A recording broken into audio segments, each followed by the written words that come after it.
Hello, everyone, and welcome to another episode of the Love Fruit podcast. And we have a fantastic guest today, a legend in the world of the raw vegan, fruitarian movement lifestyle, Michael Arnstein. And Michael is known as the Fruitarian, and I believe, but we're going to hear a bit more about his story, but I believe that athletic performance was one of the reasons that he came uh, into learning more about raw food and the fruit-based diet. And he's been an ultramarathon runner and won many ultramarathon races. And he also started the biggest event in the world for people that are interested in a fruit-based raw vegan diet, which is the Woodstock Fruit Festival, which is going to be held for the 10th time this year. And hopefully we'll hear more about that as well. So I want to introduce everyone to if you've not met him before. This is Michael Arnstein. Thank you for joining us today, Michael. Hey, Ronnie, thank you for putting me on the show.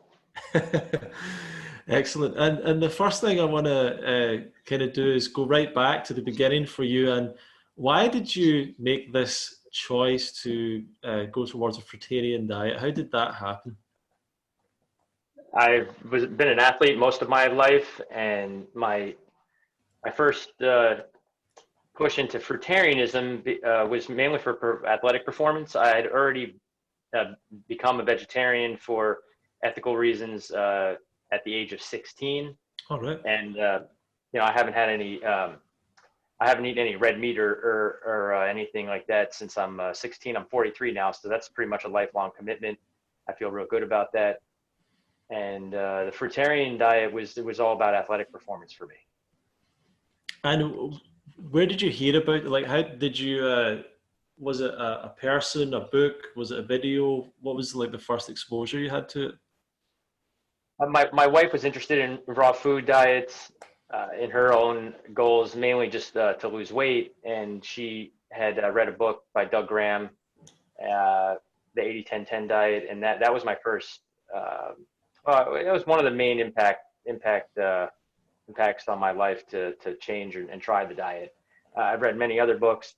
Don Bennett's written some really good books, which I highly recommend. Mm-hmm. And, there's many other mentors that I've had, but that was the first book that I read on it. What about the transition? Did you kind of see it when you first read the information? Did it make sense to you overnight? Did you go straight for it, or did it take a while for you to kind of make an adjustment? I had already refined my diet to a level that I thought was quite restrictive by other people's standards. For me, it wasn't that hard to go 100% fruitarian overnight because I had already cut out eggs and dairy and bread. The only thing I really was eating at that time that people wouldn't say is part of a fruitarian diet would be cooked vegetables and starches like corn and maybe rice. So I didn't have a difficult time transitioning. So I went overnight. Yeah. Excellent. And did you have any, apart from like mentors, was there anyone that you were following that was there any athletes in particular that you were following that you thought, that you saw that you thought would, well, I guess what I'm saying is, was there any role models that you had that made you think it could help with your athletic performance? Now that I think back on it, there weren't any athletes that I think were following this type of diet that I read about. It was really what the simple logic of what seemed to me very natural and a nature diet is really what drove me to go in this direction. There was one in particular athlete at the time who was promoting the all fruit diet, and that was Harley Johnstone, or durian rider. He definitely doesn't promote an only fruit diet anymore, but back then he was, and he was very influential for me at that time. And when did you start seeing the progress in terms of your results with your running? Was it quite Immediate. soon? Yeah, really? Instantly. The next day, 2 days, 3 days, I saw tremendous gains immediately. It was phenomenal. I think anybody who's on a clean diet, if they move to all raw fruit diet, as I experienced in the next morning, I was running faster and feeling better. Right, and I think the important thing is here, as an athlete, you would have probably been very aware of how your body performs and like obviously the time that you ran or the distance and all that stuff. So it was as clear as that. You saw the difference basically immediately just through changing the diet alone. Definitely, without question. It's like if you quit smoking, you're going to be able to breathe easier. Right. If you're just eating high water content fruit, your digestion, everything is just it's just an incredible diet. And am I right in thinking that you at that point you hadn't ran any ultra marathons? You'd done maybe some marathons, or where were you at with your running at that point? I was mainly focused on trying to run a very fast marathon. I wanted to run it under 2 hours and 30 minutes. Mm-hmm. And this is in the days before of these new fancy shoes with springs in them, by the way. If anybody's a runner, these new shoes are, it's a different sport at this point, in my opinion. Oh, really? Yeah, but I'm not going to get into that too much, but it's, yeah, so I was focused on the marathon and didn't take that long until I did run much faster, and I think it took another year and a half before I actually broke 2 hours and 30 minutes after I started on the diet. But I went from basically running 2 hours and 45 minutes as my best marathon PR to almost have 15-minute improvement, which is a tremendous improvement for people who are familiar with marathon running. Yeah, that's massive. And do you think that kind of gain could happen for like even some of the elite athletes if they were to change diet? Do you think that they could get a boost like that? Most people, yes. Elite athletes, ones that are training at altitude, that are already at a very low body fat, they're running 120 miles a week. I think what they're going to see, they're not going to see at times improve that much, but they're going to see the recovery improve a lot. They won't get sick. They'll be able to do a higher load, and I think they'll feel better in every way, physically, emotionally. And of course, they will improve. But if you're already running a marathon in 2 hours and 10 minutes, you've got incredible natural ability. The fruitarian diet is going to help you improve, but it's not going to improve by 15 minutes. At that level, Sure. You're going to improve. You'll improve by a few minutes maybe, which is great. That's still a lot at that level. But that improvement, am I right in thinking that led you on to like exploring what was the limit of what you could do basically and heading towards ultra marathons, and maybe you can explain to us what that means and some of your achievements in that. Yeah, I think we all have genetic limitations in how fast we can run, how high we can jump, even how long you can hold your breath, and you do the best you can on the best diet. So I thought that my limit in a marathon based on my genetic makeup would be somewhere in the mid 220s, and I ran pretty close to that for the marathon, and that's why I decided to go into ultra marathon running, which is really a different sport than marathon running. Right. So I went into running 50 miles, 100 kilometers, 100 miles, and then I got up to the 250 kilometer distance, which was actually 253 kilometers is the most I've run at one time. And yeah, so I felt like I pushed myself to the limits in that area, and I now consider doing multi-day runs. Mm-hmm. But genetically, I seem to need sleep. Some people only need 3, 4, 5 hours a night. I genetically just do really well with 8 to 9 hours. So I don't know if I'm going to get too far into the multi-day running. Yeah. I think I saw a video of you a while back, and it was kind of like you'd pushed yourself possibly beyond your limit, and you'd got kind of sick at one point because of maybe overtraining or overrunning. Is that right? Yeah, I mean, a fruitarian diet is going to do a lot of benefits for you, but there's the laws of gravity that exist, and you can't eat a diet that's going to make you what's the word, yeah, you got to sleep. And if I don't do that, no matter what diet I'm on, I'm going to fall apart. And did you ever get like an experience like hyponatremia or anything like that? Where you, I think that means where you go low in sodium. Did you get that experience? Yeah, God, it's been such a long time since I had any of these issues. That's a good point. When I transitioned off eating processed foods, and I was virtually having no added salt diet, my body did have quite a while until it adjusted. And I remember doing big miles in hot weather, and I definitely ran into having sodium issues. And I did take sodium or electrolyte tablets for about the first year, and when I would do very long distance running. And then what I thought was really great is I just didn't need them that much anymore. And oh man, it's been more than 10 years since I've had one of those electrolyte pills. And no matter how clean I eat now, I never run into the hyponatremia issues. My body's adjusted. It absorbs the electrolytes or the sodium from the fruits and vegetables that I eat. And do you, I mean, I remember some early videos of you with like massive, not just the fruits, but also like really big salads as well.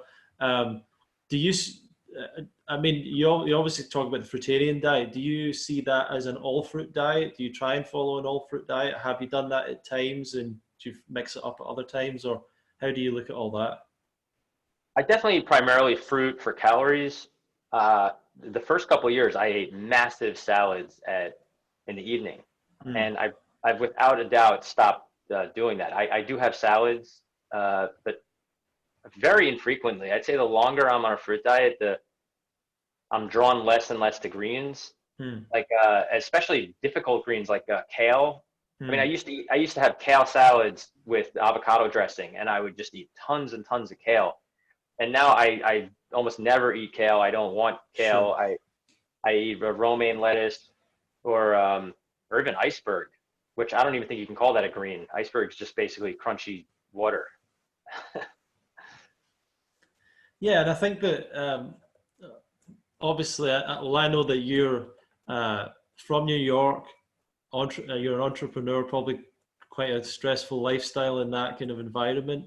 Um, did you find any challenges with fitting it into with your work and with meeting people, being around people? Was it any challenge for you in that?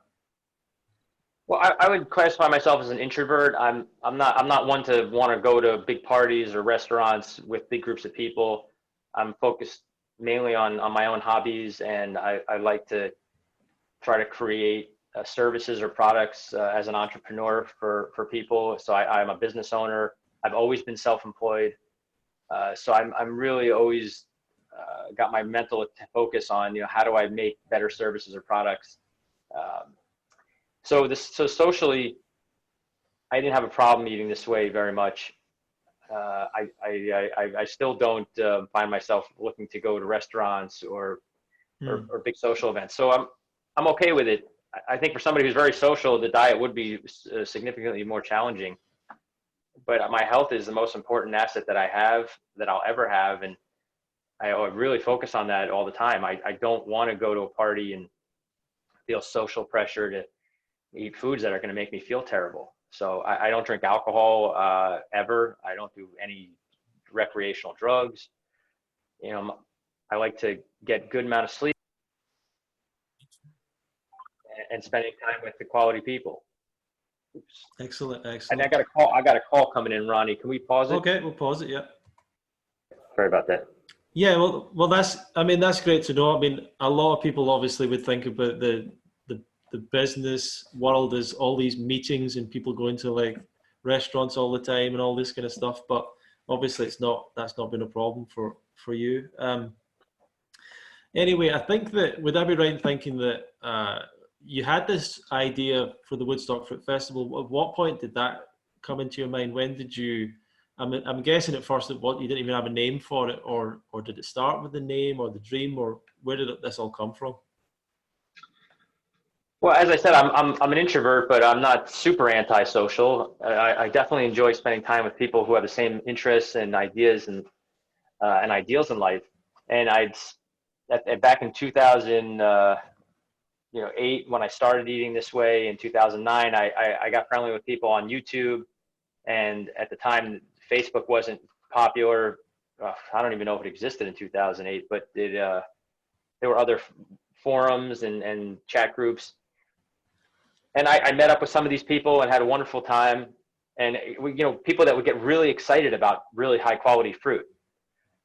I don't know what it is, but like if you show me a really good honeydew that's like where you pick it up and you smell it and it's like the greatest perfume, and you just like you just get really excited. It's strange. Most people just don't understand it. But when I hung out with other people that got really excited about really high quality fruit, it was awesome. I was super excited about that. So I thought, why don't we put together a party? And it wasn't the idea wasn't to have an annual event. It was kind of just like an idea. Hey, let's all go meet up at a campground. And that's really what I looked into doing. I went to a campground about 2 hours north of where I live in New York City. I love the mountains. I love nature. And it's a really beautiful area in the Catskill Mountains in the summertime.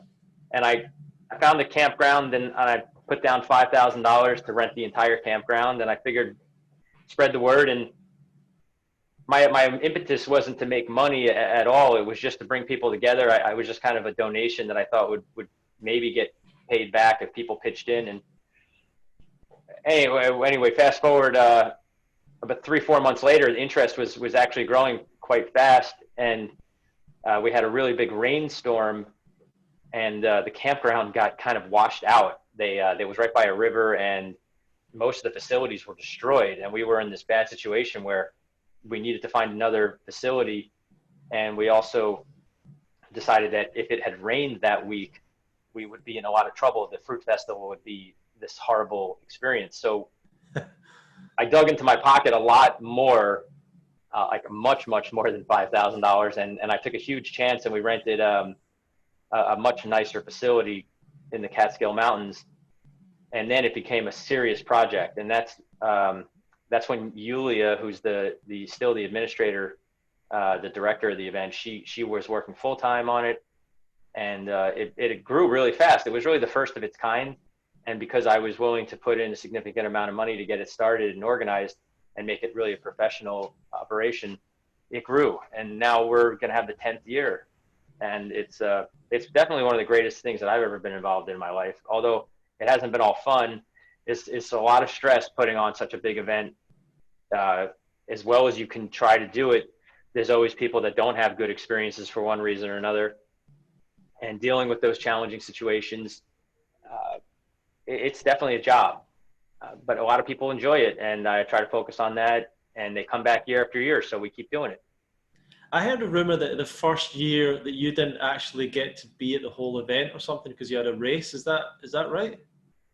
Yeah, the first year I was really heavily into ultra running at that point in my life, and I was really at the top of my game. And before I started the fruit festival, the idea to have a fruit festival, I had signed up for some very prestigious ultramarathon races, and they were so important to me that I wasn't even at the beginning of the first fruit festival.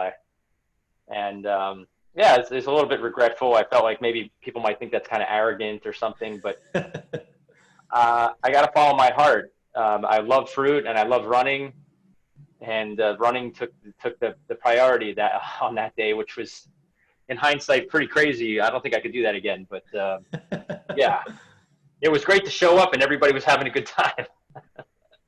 Yeah, so I guess you didn't know whether it would work out, whether people would enjoy it in the first year. What are your memories of that time, and what kind of stands out for you in that experience? We've had what I would consider more successful fruit festivals since the first one in terms of attendance, and more fruit diversity, just more activities, more stuff. But what I think back to the first event, it was like it was an old school kind of legendary event in my mind, for me anyway. It was me living an experience that it would probably be one of the greatest memories of my life. It was seeing for the first time in person a lot of people that I admired tremendously from afar. Mm-hmm. To meet them in person, our collective energy is what created what the Fruit Festival turned into, which was a much bigger event. It was people that had a lot of purity. There was virtually no special interests or people looking to, they were looking. Everybody was there to just share in the joy of fruit and the simplicity of health.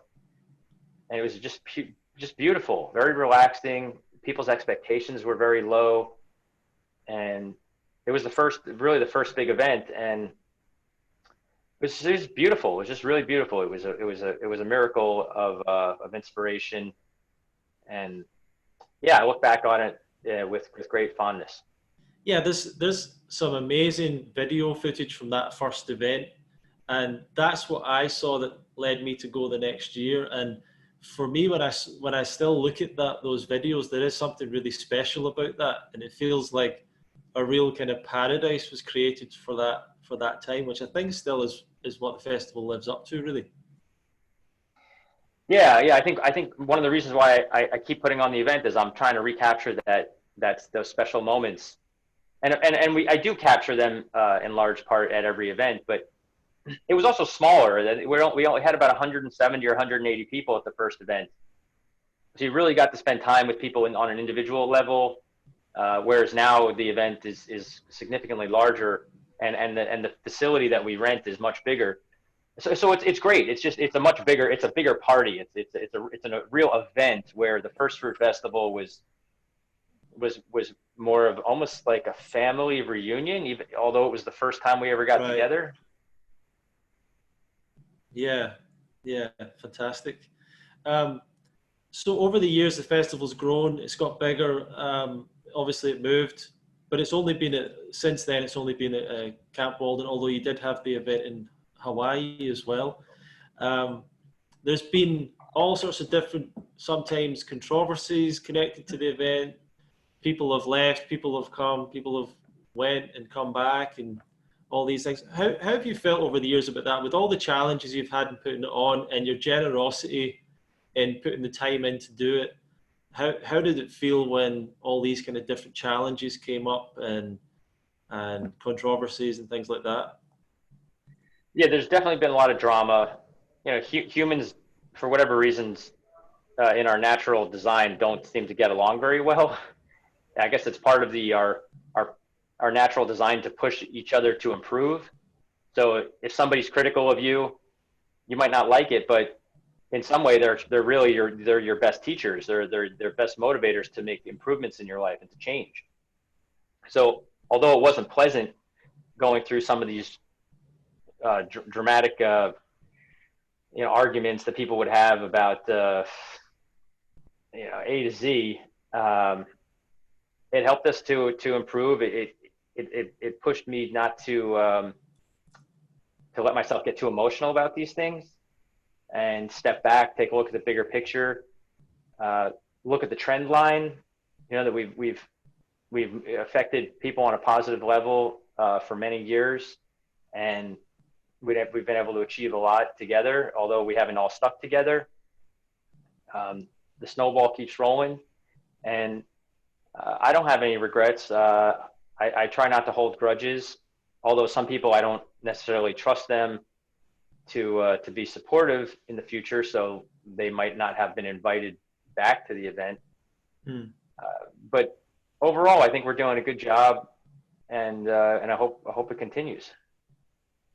Yeah, and I've been to the festival a lot of times, so I highly recommend it to everyone that I've encountered, and I'll be coming back this year again. You also, at one point, you made a decision to move to Hawaii, although I don't think you live there anymore, but what kind of inspired that? My dream to move to a tropical environment was, I was really concerned about the amount of conventionally grown fruits and vegetables that I was eating. In the wintertime especially, it's very hard to get local or organic fruits in New York. Although from New York, it is definitely one of the greatest places to be a fruitarian. There's so much variety that's brought in from all over the world. Sure. Yeah, I wanted to get to a climate where the temperature was physically warmer. I have a computer job, so I work from home, and I really enjoy just wearing a t-shirt and shorts when I'm working. So moving to Hawaii was kind of a dream, and I was able to do that. And I lived there for 6 years. I still own a house there, and I still plan on spending a lot of time in Hawaii in the future. But I love New York, and I found a balance between both environments. In our modern times, you can be a fruitarian in most industrialized countries and most urban cities if you just make the effort. I think Hawaii's or any tropical climate is a great place for people to visit and spend a significant amount of time for their health and also their perspective on life. I love Hawaii. I don't need to be there all the time. I'm not miserable at all in New York. I love New York. It's a variety to live in different climates. And I encourage people to get to the tropics to experience the joys of our natural climate as a species.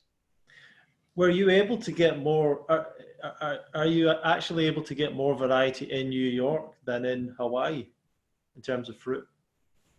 I would say I can get, well, on the island of Oahu where I was living, they have Whole Foods, and pretty much all the fruits that you would find in a New York supermarket could actually be found on Oahu as well. The prices are a lot higher because everything has to be flown in. But when I'm in Hawaii, I eat a lot less variety, and I'm okay with that. Sure. I own property where we grow papaya, and I actually eat quite a bit of young coconuts when I'm in Hawaii. And I eat a lot of like mangoes. Wow. Oh, during mango season, like I have mono mangoes constantly. And I'm okay with simplicity. I'm really okay with it. But if you want variety, big cities have so much to offer. It's so no problem being a fruitarian in New York. And what were the other benefits of Hawaii? I'm guessing the weather. Did you feel a big difference from being out in the tropical climate all the time? Well, when I lived in Hawaii, one thing I loved so much was of course the weather, but being able to sleep with outside, or not fully outside, like not camping, but I have a house where you can it's covered in case it rains, but you can it's like a big like a screened in porch, and to sleep outside at night, to hear the nature of the wind in the palm trees, and the bugs at night, the birds in the morning, to wake up to that, to see the moon and the star, the silver sky. It's just, it's like out of some, movie that it's a fantasy world. So I really enjoy the nighttime, the sleeping environment in the tropics. Yeah, and unfortunately, I think you were kind of pulled away from that. So this was obviously in the news, and everything was. You were kind of the victim of fraud in your business, and this all ended in a situation, I think, where you ended up in jail for a while. Well, yeah. So that's yeah. I mean, I'll mention that a little bit. My lawyers recommended that I don't talk about it too much, not until at least Sure. I'm done dealing with the federal authorities. But I wouldn't say I went to a prison. I went to what's called a camp. Yeah. So there's no bars or fences. It's kind of like going to a summer camp where you can go outside whenever you want. But yeah, I did get wrapped up in some legal problems back in 2017. I was a victim of extortion, and the FBI was trying to help me get out of that problem. The person that was extorting me was in another country, in India, and the Indian authorities would not work with the FBI in trying to apprehend this person. So basically, somebody was extorting me by writing fake reviews about my business on the internet, and just the very broad summary of that was I went to court. I spent more than a year getting a court order to get these fake reviews removed from the internet. We had to prove that this person was extorting our business and that these reviews were all fake.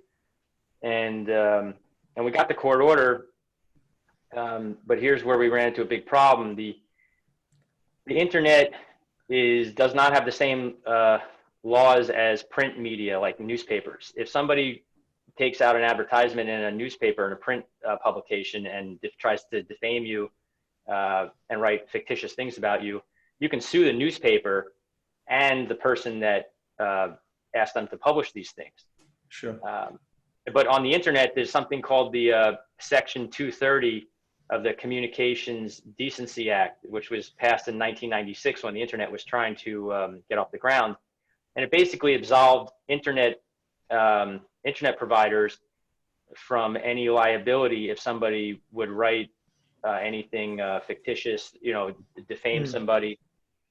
So although I could sue somebody for defamation who was writing fake things about me or my business on the internet, internet providers have no legal liability. So in this case, Google wasn't publishing these fake reviews, but they were reporting on somebody who was. And long story short, I got the court ordered that these fake reviews be removed, but Google would not cooperate with taking these things down off the internet because they had no legal liability to do so. But for whatever reasons, Google sometimes will honor a court order because I think they don't want to bring on this perception that that the internet can be used just as a tool for extortion. And in some cases they will comply to court orders, not comply. They will honor a court order and they will remove content. And you see this in like revenge porn. They're very proactive in taking down revenge porn. But so I had some success in getting these fake reviews removed from the internet with the legitimate court order that I had. But Google, although they did initially help take down these fake reviews, more and more reviews from this person who was extorting us continued to show in the results. And then in a moment of less than better judgment, I decided to take my original court order at the advice of a third party, which was really frustrating. I was working with a company, or a legal department, that recommended that I add the new fake reviews that were now showing in results and put them on the original court order that I had. I did that and sent it to Google, and sometimes Google would remove those links and sometimes they wouldn't. Fast forward about 2 years after I had initially done this, and these reviews weren't showing. My business was doing well. Everything seemed to be fine, but Google apparently decided they wanted to check the validity of all the court orders that were submitted to them, and they saw that I had altered some of these court orders. So they prosecuted me, and shockingly, although I had done actions to protect my business, nothing I had done was in the motive of trying to make money or to hurt any individual person. I was only trying to basically have Google remove these fake reviews, which the court had already declared as something that needed to be taken down. I was prosecuted and I was used as an example, and they sentenced me to 8 months imprisonment. Although I didn't go to a prison, I went to a camp. And shockingly, I really had a very enjoyable experience there. I don't want to get into it too much, but I ended up having this experience at a very good time in my life. In my early 40s, I had 3 children, and they were mostly all grown up, 2 of them living on their own. And I've been working extensively for over 20 years. So this was a great experience for me to sleep a lot, read a lot, exercise a lot. And I would only had to go through this experience for a relatively short period of time. So it was, and of course, going to a camp versus a real prison was a big lucky break. And most of the people at this facility were had similar circumstances to me. They were professionals, business owners, doctors, lawyers, CPAs, all from New York, and not all of them were respectable people. There were definitely some criminals there, in my opinion, but a lot of them had a similar situation where they maybe made a mistake that wasn't in their best interest, and the government really decided to smack them real hard. So I spent a lot of time with people that had a very similar background to me, and it was very, I think the word is cathartic. Yeah, we really it was a healing experience for all of us, and I came out of that experience feeling really good. I got in super shape because I exercised, twice a day, and shockingly, I was able to eat all raw for 5 of the 8 months, and I mean all raw. They had unlimited stone fruits, and a lot of the guys at this place wanted to eat a protein-based diet because that's the rage, of course. Sure. These low-carb diets. So there was a tremendous amount of fruit, not a lot of diversity. So I think I found some of my best health through this experience. So the point is that you've run into challenges in your life, whether it's with work or in a relationship, and you got to really try to look at the bright side. There's always something good that you can make out of it. And although it's hard to see the goodness in some of these experiences, they're there if you try to focus on them. Yeah, that's amazing, and it is really amazing that you were able to stay raw in that situation as well. Pretty incredible. So, what's next for you? I mean, are you thinking of going back to running? Is that you finished with running, or what are you going to do next, you think? Well, I hope I'm never finished with running. Not until they put me in the ground. I'm a human being, and we have these long legs, and we have arms, and I feel like it's just our natural. It's natural to run. So I love to run, and I don't think I'm going to be competing at a level that's going to surpass my best performances from when I was in my early 30s. But I'm going to still compete. I've run the Boston Marathon, I think 24 times, and I'm going to keep doing it every year. I run the New York City Marathon often. So yeah, running is a display of your health and vitality, and it keeps me motivated to never forget that our greatest joys are the ability to be free and free in health. So the irony is, when I was at this camp, being punished, I had more freedoms than I'd ever experienced as an adult, because I had no responsibilities. I had no responsibility. Every day I could do, what I wanted, how I wanted, for the most part. Yeah, sure, I couldn't leave the facility, but psychologically and emotionally, I felt very well rested, and my health became a renewed focus. So again, I think health is our greatest freedom, and I'm always going to run if I can, because I love to feel good. But in terms of like competing, are you going to try and do any races, anything like that, or just for your own pleasure sort of thing? But when I turned 40, I'm 43 now. When I turned 40, I decided I wanted to try to see what I could do as a masters runner. I ran the Boston Marathon. The New York City Marathon in 2:37 when I was 40. And then when I got out of this camp, I was a few months before I turned 43. I ran even faster. I ran 2:35 at the recent New York City Marathon. So I've actually, improved my running performances as I've gotten older. I'm not so focused on trying to run my, super fast. I think, at my age, I'm still usually placing in the top 3 in my age group, which is good. But I just run for joy and just for joy at this point. I'm not competing with anybody. I just want to feel good. So I'm going to always run. I'm going to run races, and yeah. And the Fruit Festival, do you feel that will continue, or do you think there's a point where you'll bring that to an end at some point? Well, I won't bring it to an end. I don't think I can do that. I think if I just want to step away at some point because I want less responsibility in my life, which is a result of my experience of having no responsibility for 8 months. It was so nice having no responsibility.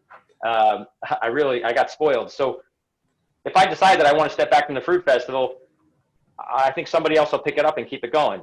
And I'm open to that. I don't run the fruit festival as a business to make money. And I hope it continues for as long as I'm alive. I think it has the ability to stay an annual event. Mm-hmm. It's if anybody's interested in taking over the fruit festival, I might be interested in handing it over. And maybe I'm wrong about this, but I think Rainey, who often films at the festival, I think he's been making a documentary. Maybe that's partly filmed at the festival, or I'm not sure if that kind of came to fruition at the festival. Do you know anything about that, or what's happening with that, or are you involved at all? I'm involved a little bit. I've been interviewed for that film. Rainey's creating a real motion picture about a fruit-based diet, and I know he's being supported by somebody who's very generous in the interest of making this film. And I don't know exactly when it's going to be completed, but I think it'll bring a spotlight to a fruit-based diet as kind of the next level in people looking for the ultimate experience in our best health. So I'm excited about it. I haven't seen a lot of the footage. I just know that it's a very substantial investment that somebody very generous has contributed towards. And I'm not that person. I'm not that person, by the way. And I think I feel like you've always said a number of times at some point you're going to write a book about all this. Have you got any plans of doing that? Any ideas? I spent a lot of time writing when I was at this camp, and I do have a lot of material. And I think part of the reason why I haven't published a book yet is I feel like the book's still being written. Years ago, I thought I had enough material to write a book, and of course I did if I just wanted to focus it on one specific area. But I want to write a book eventually, not just about the fruit-based diet or being an entrepreneur, running a business, or being a father, or sticking through difficult ups and downs of relationships. I want to write a book about all of these things as just a kind of a memoir about my life. And I'm still really young, and I've got a lot of dreams and plans ahead, and I've written it various times over the last 10 years, and all the material is still being formulated into what I hope will be something that I'll take a lot of personal satisfaction in sharing with the world at some future date when it feels right. Fantastic. So obviously, if people want to find more about the festival, that's the website's the woodstockfruitfestival.com, is that right? Yes, the woodstockfruitfestival.com. And if anyone wants to get in touch with you or find out more about you, do you have a personal website or anything like that they can find out more? Or I created a website when I first got into running called fruitarian.com. I haven't updated that website in a long time. I did create a new website, which is just my name, michaelarnstein.com. And I created some new content there. I've written about some of my experiences when I was away at this camp. And I'm going to probably update that website more regularly in the future so they can check that out. Well, thank you very much, Michael, for joining us today on the podcast. And just to say to the audience, if you've liked this, please leave us a comment, a reply, share it with other people you might think would find it interesting. And if you're interested in learning more about this kind of lifestyle, then you can certainly go to the woodstockfruitfestival.com. And I believe the event is the middle of August, 2020 is the next one. Yes. And we'll see you there at that event. Highly recommended. And we look forward to seeing you there. So thank you very much, Michael. Any last words before we finish? I just want to say thanks to all the people out there, including yourself, Ronnie, for creating content I think it's overwhelming to look at social media and see how difficult it is to reach a big audience now, because the space is so saturated. I guess that's why I've stepped away from social media. It's just too difficult. It feels too difficult to me to get any real traction. But I think that's not the best approach. I think all of us sharing our experiences, contributing to try and improve our collective health is a great thing. So the people that are on social media, that are kind of carrying the torches and many candles, to be the lighthouse for better health, I appreciate what you're all doing. I'm doing my best by putting on the Fruit Festival. I'm not on social media almost at all, because I'm kind of focused on other projects now. So I just want to say thanks to everybody for making that effort to share and spread the word. Excellent. Well, thank you again, Michael. And thanks everyone for listening. And we'll see you again in the next episode of the Love Fruit podcast. Bye-bye.